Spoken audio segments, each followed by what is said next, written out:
कि जो हमारा पत्थर होता है वो जल्दी गिरेगा क्योंकि उस पर जो वायु का प्रतिरोध है वो कम लगता है।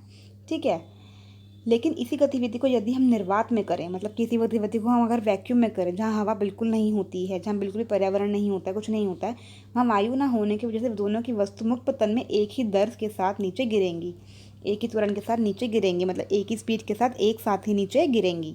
ये नहीं कि कोई धीरे गिर रही है या कोई तेज से गिर रही है, दोनों ही सेम तरीके से सेम स्पीड से गिरेंगी, गुरुत्व त्वरण से गिरेंगी। ठीक है, ये बात समझ में आ गई है आपको? ठीक है, नेक्स्ट देखते हैं।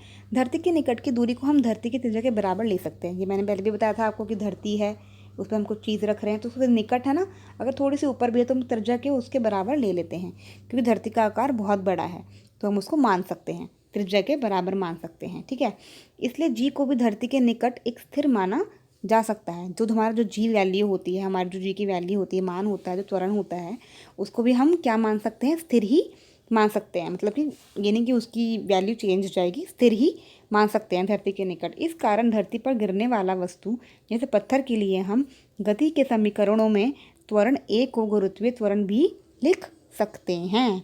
जो हमारे हमने समीकरण पढ़े थे ना, पहला समीकरण गति का, दूसरा समीकरण, तो हम जब पत्थर, जैसे हमारा कोई वस्तु है पत्थर, तो हम उसके लिए गति को समीकरणों में ए जो हमारा होता है उसको जी भी लिख सकते हैं। मतलब उसका मान हम 9.1 भी रख सकते हैं, 9.1 रख सकते हैं। ठीक है, या 9.8 रख सकते हैं।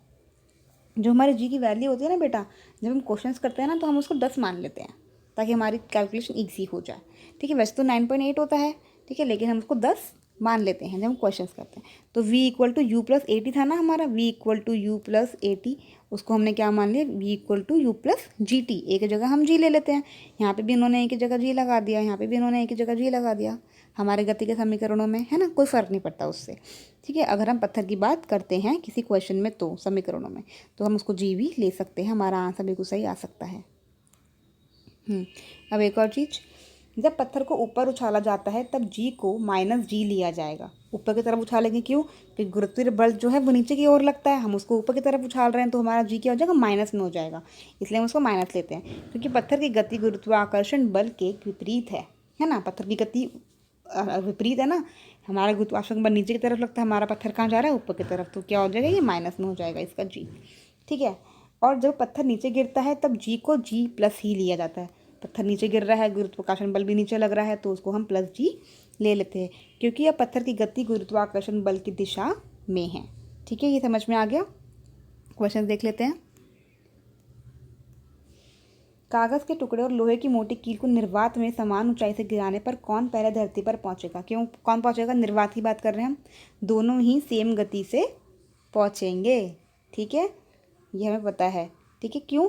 क्योंकि जो गुरुत्वीय त्वरण होता है हमारा, जो दोनों उत्पन्न होगा गुरुत्वीय त्वरण, वो वस्तु के द्रव्यमान पे निर्भर नहीं करता।